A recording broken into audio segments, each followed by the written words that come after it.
Siap gerak. Nah, 1, 2, 3. Halo, selamat siang Kak Arthur, Kak Asdos, dan juga teman-teman. Perkenalkan kita dari kelompok 6. Oke, jadi di sini kita mau bahas terkait dengan mengangkat tema modul pembelajaran untuk pembekalan kompetensi bagi calon guru SD. Nah, tapi sebelum itu kita mau perkenalan dulu nih. Namaku Salsa Bil Azmina dengan NIM 80 2022 178. Let's go. Ya. Namaku Hergiawan Triwidian Moko dengan NIM 80 2022 112. Let's go. Oh, aku ya? Oke, namaku Muhammad Lutfi Baranilmi dengan NIM 80 2022 287. Oke, nama aku Fernando Bagaskara Gonçalves dengan NIM 80 2022 286. Saya dengan Dia Ciregar dengan NIM 80 2022 701. Nah, terakhir aku Dita Andarini dengan NIM 80 2022 001. Oke guys, ini mau mulai kalian ini. Dan itu dia perkenalan singkat dulu. Kita kelompok 6. So nantikan tonton slide setelah berikut ini. Bye-bye. Nah, dalam dunia pendidikan, calon guru SD perlu dibekali kompetensi multikultural agar mampu menciptakan lingkungan belajar yang inklusif, adil, dan menghargai perbedaan.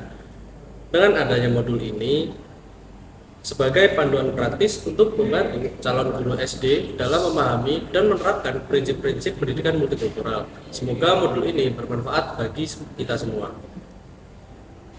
Menurut Soeharto pada tahun 2006 yang dikutip di Magdalena et al. Pada tahun 2023 yang menjelaskan bahwa sekolah dasar merupakan lembaga pendidikan formal bagi anak usia 6 sampai 12 tahun yang bertujuan membekali peserta didik dengan pengetahuan, keterampilan, dan sikap sebagai dasar kehidupan serta persiapan melanjutkan pendidikan. Sementara itu, Pitaloka et al. Pada tahun 2021 menyatakan bahwa guru berperan penting dalam menanamkan nilai toleransi sejak dini agar peserta didik ini mampu menghargai keberagaman dan saling menghormati. Oleh karena itu, calon guru SD ini perlu memiliki kemampuan untuk menilai efektivitas penerapan pendidikan multikultural, mengidentifikasi hambatan, serta merumuskan langkah perbaikan. Nah, jadi capaian pembelajaran pada modul kali ini yaitu yang pertama menjelaskan konsep, tujuan, dan urgensi pendidikan multikultural. Lalu yang kedua mengidentifikasi peran, sikap, dan kompetensi guru dalam pendidikan multikultural. Lalu yang ketiga menganalisis model dan instrumen evaluasi pendidikan multikultural. Dan yang keempat melakukan simulasi evaluasi pembelajaran multikultural di sekolah dasar. Lalu yang kelima merumuskan rekomendasi dan tindak lanjut pembelajaran multikultural. Nah, petunjuk penggunaan modul kali ini, yang pertama, baca setiap kegiatan belajar secara berurutan. Lalu, yang kedua, kerjakan pertanyaan reflektif di setiap akhir kegiatan belajar. Lalu berikutnya, yang ketiga, diskusikan dengan kelompok untuk pemahaman mendalam. Yang keempat, praktikan simulasi evaluasi yang disediakan. Lalu yang terakhir, kelima, buat catatan pribadi untuk refleksi diri. Nah, rekan-rekan sekalian, aku akan menjelaskan tentang pengertian pendidikan multikultural itu seperti apa. Nah, sebagai kita tahu, pengertiannya itu merupakan pendidikan multikultural adalah suatu gagasan, gerakan baru, dan proses pendidikan yang bertujuan untuk menciptakan untuk peserta didik tanpa membedakan ras, etnis, budaya, agama, bahasa, gender, dan latar belakang sosial lainnya. Nah, pendidikan multikultural menekankan penghargaan terhadap pluralitas dan heterogenitas masyarakat sebagai dasar dalam membangun sikap demokratis, humanis, toleran, serta mampu hidup berdampingan secara harmonis di tengah keberagaman kita berada. Nah, sebagaimana kita tahu bahwa pendidikan multikultural itu harus memahami Landasan merupakan langkah awal bagi calon guru SD dalam membangun kompetensi multikultural yang kokoh dan bermakna. Oke, baik rekan-rekan guru dan sekalian. Jadi di sini aku akan menjelaskan bagaimana sih landasan multikultural itu. Nah, landasan itu yang kita bikin adalah kita ada 4 di dalam modul. Yang pertama adalah landasan filosofis. Itu yang tentang berisi bagaimana multikultural itu berlandaskan pada nilai-nilai Pancasila dan semboyan Bhinneka Tunggal Ika yang menempatkan keberagaman sebagai kekuatan bangsa. Landasan ini menekankan penghormatan terhadap martabat manusia, persamaan hak dan toleransi, serta keadilan dan kehidupan harmonis dan majemuk dalam masyarakat. Nah, yang kedua itu adalah landasan sosiologis. Nah, landasan sosiologis itu seperti apa? Sosiologis itu berisi tentang bagaimana keberagaman antara suku, agama, ras, dan bahasa dan istiadat yang didasarkan oleh realitas masyarakat Indonesia. Nah, oleh karena itu, pendidik untuk rekan-rekan guru sekalian perlu untuk bisa dan mampu mendampingi calon peserta didik supaya teman-teman guru sekalian bisa memahami bahwasanya tentang sosiologis tersebut. Terus yang ketiga itu merupakan landasan yuridis. Nah, landasan yuridis itu seperti teman-teman guru mengetahui bahwasanya itu berisi tentang bagaimana hukum di Indonesia itu tentang kita simpulkan menjadi suatu kebersamaan multikultural, bagaimana pendidik mengajar kepada peserta-peserta didik seperti itu. Nah, di sini khususnya kita tuliskan bahwasanya UUD Negara Republik Indonesia tahun 1945 serta Undang-Undang Nomor 20 tahun 2003 tentang Sistem Pendidik Nasional yang menjamin hak setiap warga memperoleh pendidik tanpa diskriminasi dan menghargai keberagaman. Dan yang terakhir adalah landasan pedagogis. Landasan pedagogis merupakan proses pembelajaran inklusif dengan penting mengintegrasikan nilai toleransi, kesetaraan, kerjasama, dan penghargaan terhadap perbedaan ke dalam kurikulum. Metode ini adalah metode pembelajaran serta interaksi di lingkungan sekolah. Selanjutnya adalah merupakan tujuan dari dan prinsipnya. Nah, tujuan dan prinsipnya itu ada kesetaraan agar memberikan kesempatan yang sama bagi semua siswa. Terus yang kedua adalah pengakuan keberagaman yang kita menghargai setiap perbedaan budaya yang dimiliki oleh para siswa. Dan yang ketiga adalah integrasi kurikulum yang memasukkan nilai multikultural dalam pembelajaran. Dan yang keempat adalah keadilan pedagogis, pembelajaran yang adil dan inklusif, dan serta adalah pemberdayaan yang mengembangkan potensi semua siswa secara optimal tanpa mengurangi satu dan yang lain.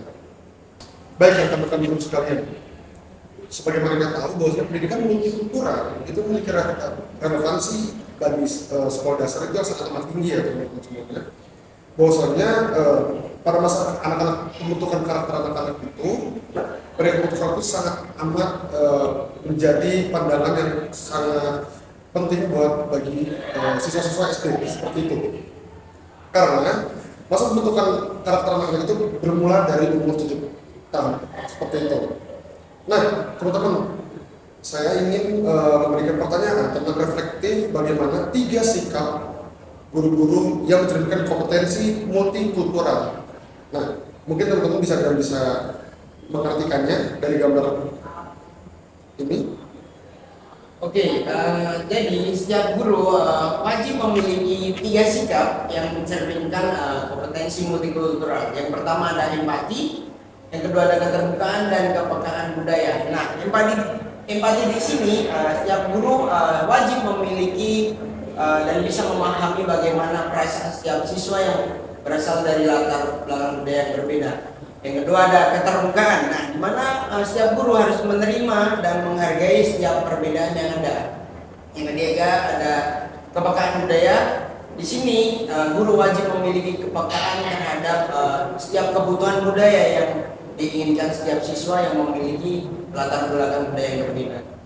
Baik, terima kasih Pak Fernando. Jawabannya sangat amat benar karena itu memiliki relevansi bagi pendidikan multikultural untuk bagi-bagi calon guru kepada peserta didik SD. Terima kasih. Nah, rekan-rekan semua, kita akan lanjut ke tenaga pendidik dalam pendidikan multikultural. Nah, pada kegiatan belajar ini kita tuh akan mengkaji secara mendalam bagaimana seorang calon guru SD itu dapat mengembangkan kompetensi dari pedagogi, kepribadian, sosial, dan profesional yang berlandaskan dengan keberagaman. Nah, kompetensi ini itu menjadi bekal penting. Mengapa? Karena agar setiap siswa tanpa memandang latar belakang budaya, suku, ras, dan agama dapat belajar dengan nyaman, dihargai, dan berkembang secara optimal di dalam kelas. Nah, tujuannya dapat mengidentifikasikan peran, sikap, dan kompetensi multikultural tenaga pendidik di sekolah dasar secara menyeluruh. Nah, selanjutnya di sini ada 4 peran tenaga pendidik. Yang pertama sebagai fasilitator. Mengapa demikian? Untuk menciptakan ruang belajar yang lebih inklusif dan responsif secara sisi budaya. Lalu yang kedua mengenai model perilaku, yaitu menunjukkan sikap adil, terbuka, dan menghargai keberagaman. Nah, yang ketiga sebagai perancang kurikulum, yaitu mengintegrasikan nilai multikultural dalam pembelajaran, dan yang terakhir sebagai mediator konflik di mana kita dapat mengelola perbedaan dan membangun harmoni di dalam kelas. Nah, kemudian kompetensi multikultural tenaga pendidik sendiri ini itu terdapat 4 dimensi, yang dimana kompetensi ini wajib dimiliki calon guru SD dalam mewujudkan pembelajaran yang responsif dan inklusif terhadap keberagaman. Nah, salah satunya yaitu dari pedagogi itu merancang pembelajaran responsif budaya. Lalu yang kedua ada kepribadian, sikap adil, terbuka dan menghargai perbedaan, dan secara sosial, kemudian dari komunikasi lintas budaya yang efektif seperti itu. Oke, kakak-kakak semuanya kita lanjut ya. Nah, jadi kan tadi sudah dijelaskan ada tentang peran guru itu gimana, kompetensi guru itu gimana. Terus di sini sebagai calon-calon guru kita tuh juga harus punya sikap yang tadi Kak Fernando juga udah bisa menjawab ya, kalau misalnya guru tuh juga harus punya empati, yang dimana tuh guru tuh harus bisa memahami perasaan siswanya tuh seperti apa. Terus habis itu guru tuh juga harus punya keterbukaan pikiran ataupun sikap terbuka, yang dimana dalam dia menyikapi adanya perbedaan pandangan dan juga keyakinan dari masing-masing siswa.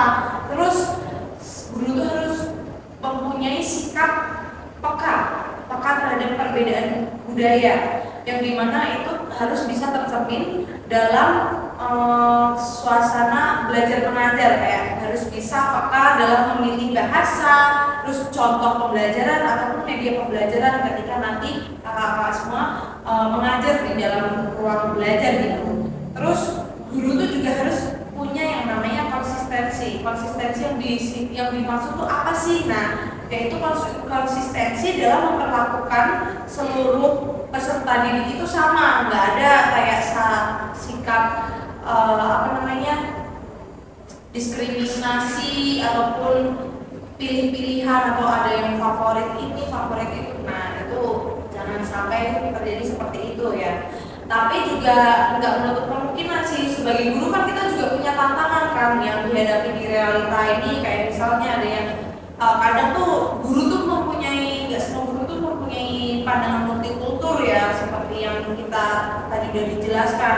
Kadang tuh guru tuh mempunyai keterbatasan terkait dengan pemahaman konsep multikultur, dan juga gimana sih strategi pendidikan multikultural itu karena ya mungkin minimnya ada pelatihan seperti ini kepada guru untuk pembekalan di masa depan gitu. Terus juga kadang yang tidak disadari adanya bias budaya ataupun stereotip yang dibangun sama guru itu sendiri itu, yang itu nantinya bisa mempengaruhi gimana sih perilaku guru sama murid kayak gitu.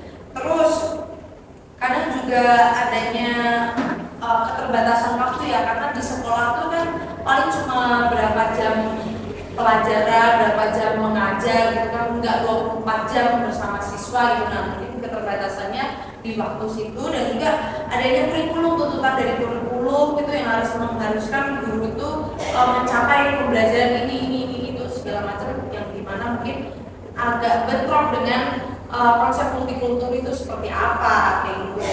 Terus kadang tuh juga kurangnya dukungan dari sekolah itu sendiri, di mana lingkungan sekolah itu ataupun juga bisa di bahan ajar guru yang aku bilang tadi, media pembelajaran guru. Nah, jadi kurang masuklah perspektif multikultural di situ. Nah, jadi dari situ aku mau kasih pertanyaan nih buat kakak-kakak semua. Kakak ada yang bisa jawab nggak? Menurut kakak-kakak, apa sih dari kompetensi multikultur yang sudah dijelaskan tadi yang menurut kakak-kakak tuh susah untuk dikuasai itu dalam penerapannya? Ada yang bisa jawab? Boleh dulu. Oh, boleh Kak, silakan. Ini Kak. Nah, kira-kira seperti itu. Kalau dari sini itu kalau saya itu di bagiannya konsistensi. Oke. Kenapa konsistensi ini? Karena mungkin dari kita, karena sudah terbiasa dengan budaya yang kita alami sekarang, dan di dalam siswa itu yang ada kemungkinan besar itu pun yang berpensiun di dalam budaya di mereka jalankan itu budaya yang asli sini gitu Pak.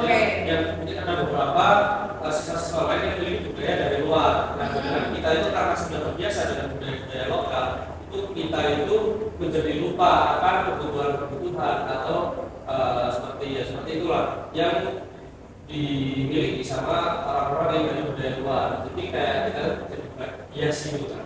Oke, jadi kalau misal kakak nih asalnya dari mana Kak kalau boleh tahu?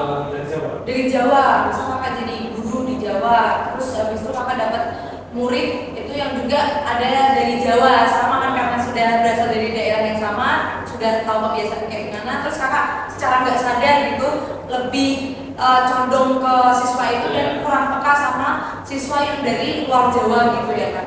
Oke, berarti lebih ke konsistensi ya Kak. Oke. Terima kasih Kak atas jawabannya. Oke, kakak-kakak semua untuk memperdalam pemahaman dari pembekalan tadi yang sudah disampaikan. Nah, aku ada sebuah studi kasus ataupun contoh permasalahan. Dan di sini nanti kita identifikasi atau analisis bareng-bareng ya untuk memperkuat pemahaman kita tentang multikultural itu seperti apa sih. Nah, jadi di sini ada cerita, ada contoh permasalahan di mana ada namanya Bu Rina. Bu Rina ini guru kelas 4 SD dan dia tuh memiliki siswa 28 siswa terdiri dari latar belakang budaya dan juga agama yang berbeda. Jadi macam-macam lah, beragam lah. Terus habis itu ada suatu hari ada nih perselisihan antara anak-anak gitu. Ya tentang kebiasaan budaya mereka sih. Mereka lagi main-main terus ada selisih paham lah karena memang kebiasaan mereka tuh punya dua budaya yang berbeda. Nah, terus Bu Rina ini merespon adanya permasalahan tersebut dengan dia mengadakan sesi yang namanya Aku dan Budayaku. Jadi setiap siswa itu diminta sama Bu Rina tuh untuk berbagi cerita tentang gimana sih tradisi keluarga mereka masing-masing gitu. Nah, terus selain itu juga Bu Rina tuh menggunakan cerita rakyat dari berbagai daerah. Itu tuh digunakan dalam contoh pembelajaran dia di bahasa Indonesia biar anak-anak tuh bisa lebih paham bagaimana bisa lebih paham bahasa Indonesia itu seperti apa dan juga lebih merasa relate gitu. Jadi anak-anak tuh gampang menangkap pembelajarannya gitu. Nah, aku mau tanya nih sama kakak-kakak, bisa coba mulai dari Kak Ferdi dulu deh boleh. Dari cerita itu boleh kakak identifikasikan apa aja kompetensi multikultural yang sudah dimiliki sama Bu Rina itu tadi. Oke, kompetensi yang pertama yang dimiliki oleh Bu Rina yaitu Bu Rina secara konsisten menunjukkan sikap adil. Lalu tidak membeda-bedakan. Itu sudah membeda-bedakan siswa ya. Membeda-bedakan siswa. Itu sudah menunjukkan bahwa dia itu mempunyai kompetensi yang mampu menerima situasi yang berbeda. Oke. Lalu yang berikutnya, Bu Rina selalu menggunakan contoh bahasa yang beragam di sekolah. Jadi dia terbuka akan perbedaan bahasa yang ada di situ ya. Oke. Bagus. Betul. Oke, yang selanjutnya ya. Terus kan tadi aspek yang sudah dimiliki sama Bu Rina. Kalau sekarang aspek ataupun kompetensi yang belum dimiliki sama Bu Rina dari cerita tersebut, ataupun aspek kompetensi yang perlu ditingkatkan sama Bu Rina dari cerita tersebut itu apa? Coba Kakak Fernando. Oke, baik. Menurut dari cerita yang sudah dijelaskan tadi, menurut saya aspek kompetensi yang kurang dari Bu Rina, menurut saya lebih ke arah kepekaan terhadap siswa dan toleransi, karena pada dasarnya setiap siswa tumbuh dan berkembang di lingkungan dan dengan latar belakang budaya yang berbeda. Jadi menurut saya sikap toleransi dan kepekaan terhadap siswa itu sangat diperlukan. Oke, jadi Bu Rina perlu meningkatkan sikap itu ya, toleransi dan juga lebih peka lagi terhadap perbedaan budaya, biar nggak terjadi seperti itu lagi. Perselisihan. Oke, thank you Kak Ferdi. Nah, terus nih buat Kak Lutfi, dari contoh cerita permasalahan itu tadi, apa sih saran ataupun tindak lanjut yang bisa diberikan sebagai pembelajaran ke depannya? Oke, kalau saran sebenarnya tadi sudah disebutkan ya. Tadi coba boleh berikan. Oke, boleh silakan. Kalau di sini itu kan dijelaskan bahwa Bu Rina itu merespon dalam mengadakan sesi aku dan budayaku, yang dimana setiap siswa ini berbagi cerita tentang tradisi keluarganya. Nah, kalau yang dibaca ini kan sepertinya kan ini coaching ya. Nah, coaching sendiri ini itu bisa menghasilkan bahwa kita itu bisa menjadi tahu latar belakang tiap siswa seperti itu. Jadi sehingga kita jadi bisa memberikan penanganan yang lebih tepat gitu ya. Jadi kita jadi tahu karakteristik siswanya itu seperti apa saja. Oke, thank you Kak. Ya betul. Jadi dari contoh permasalahan ini bisa saran tindak lanjutnya bisa diadakan dengan bisa ditangani dengan sesi coaching seperti yang dilakukan sama Bu Rina tadi. Oke, terima kasih.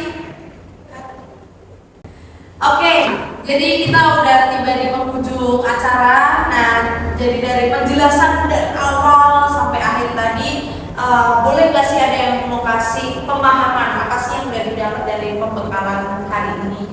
Oke, baik, mungkin saya dari evaluasi pembelajaran tersebut saya mendapatkan inti benang merahnya. Bagaimana sih guru memahami pengertian, landasan, tujuan dan prinsip dari pendidikan multikultural itu sendiri. Nah, yang kedua, bagaimana sih kita sebagai guru itu harus mengidentifikasi peran guru sebagai fasilitator, model perilaku, perancang kurikulum dan mediator konflik pada setiap siswa. Kemudian yang terakhir, guru menganalisis studi kasus nyata dan merumuskan rekomendasi tindak lanjut kepada siswa bagi calon guru SD selanjutnya.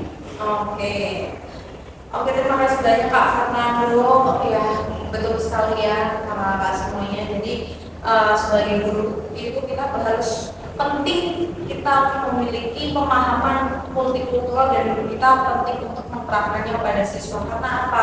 Karena setiap siswa itu berhak untuk mengenyam pendidikan itu dengan sama ataupun setara. Jadi dari kita tarik lagi tujuan adanya kita pembekalan ini itu apa sih? Yaitu untuk membekali sebagai calon guru SD itu dengan pemahaman multikultural dan untuk mewujudkan pembelajaran yang adil dan juga inklusif, jadi bisa didapatkan oleh semua siswa kayak gitu. Terima kasih untuk pertemuan hari ini ya. Oke, jadi untuk memahami lebih dalam tadi seperti yang sudah disampaikan di awal. Nah, aku mau kasih pertanyaan ini buat kakak-kakak sebagai calon guru nantinya ya. Yang pertama, gimana sih pengalaman keberagaman di sekolah yang pernah kakak alami? Coba Kak Ferdi. Kalau keberagaman sih biasanya kebanyakan sekolah sekarang itu karena swasta itu berbagai macam mens.